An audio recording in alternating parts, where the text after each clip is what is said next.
grups de la Diputació de Barcelona del PSC,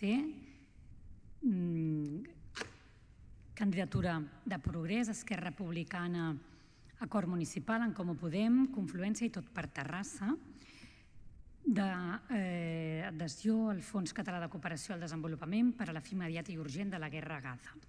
Des del 7 d'octubre del 2023, segons l'ONU, 52.928 persones palestines, de les quals 15.613 són infants, han estat assassinades a la franja de Gaza.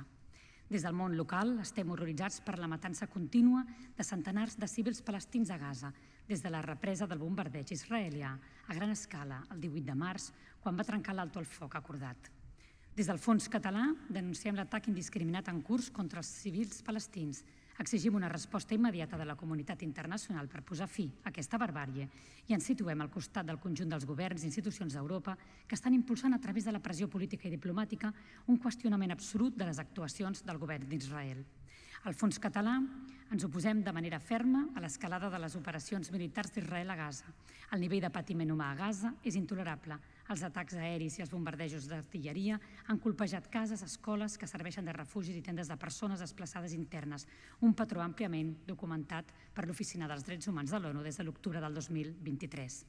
Tal com declara l'ONU, dirigir hostilitats utilitzant aquests mitjans i mètodes en zones densament poblades causa víctimes civils a gran escala i no és coherent amb les obligacions d'Israel en virtut del dret internacional humanitari, incloent el respecte pels principis fonamentals de distinció, proporcionalitat i precaucions en l'atac.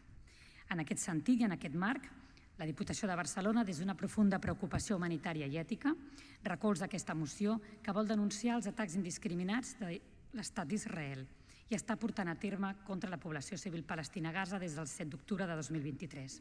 Uns atacs que han causat, com dèiem, més de 52.000 morts, entre elles més de 15.000 infants, i així la destrucció massiva d'infraestructures civils bàsiques, el col·lapse dels serveis essencials i devastació del territori.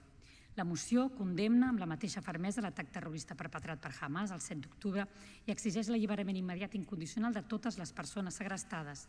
No pot haver-hi cap ambigüitat davant del terrorisme ni cap justificació per al patiment de persones innocents, però tampoc podem acceptar que la legítima defensa esdevingui una espiral de venjança que vulneri flagrantment el dret internacional humanitari, que destrueix escoles, hospitals, llocs de culte i que condemni milions de persones a l'exili interior, al bloqueig, a la fam i a la indignitat. És per això que aquesta moció demana amb rotunditat la fi immediata dels bombardeigs i del setge a la franja de Gaza, així com el cessament de les ordres de desplaçament forçat i la represa urgent i incondicional de l'ajuda humanitària. També condemna la continuïtat de la política d'assentaments il·legals a Cisjordània, contrària a totes les resolucions del dret internacional. El text que portem a aprovació fa una crida als estats membres de les Nacions Unides a actuar amb responsabilitat i decisió per posar fi a les hostilitats, protegir la protecció civil i garantir que es depurin responsabilitats davant de l'acord penal internacional. La impunitat mai pot ser el final d'un conflicte. Només la justícia pot obrir camí a una pau veritable. Amb aquesta moció, des del món local, des de la nostra responsabilitat institucional i el nostre compromís amb la dignitat humana, ens sumem a la campanya impulsada pel Fons Català per pal·liar el patiment de les víctimes i mantenir viva la veu de la denúncia i la sensibilització. Cap guerra pot normalitzar-se, cap dolor civil pot quedar en silenci. Aquest posicionament, a més, forma part d'una visió global que rebutja tots els bel·licismes que avui sacsegen el planeta. El conflicte a Ucraïna continua provocant estralls, mentre que la recent escalada de tensió entre Israel, els Estats Units i l'Iran ens aboca a un escenari d'extrema inestabilitat. Les actituds bel·licistes de potències com Rússia, Israel o els mateixos Estats Units estan generant conseqüències devastadores per a l'ordre internacional, però sobretot estan multiplicant el sofriment innocent de múltiples persones en totes les regions del món. La moció que avui defensem es presenta i és també una interpel·lació a la comunitat internacional a través de la diplomàcia de ciutats perquè assumeixi les seves responsabilitats i prioritzi la vida humana per damunt de qualsevol càlcul geopolític.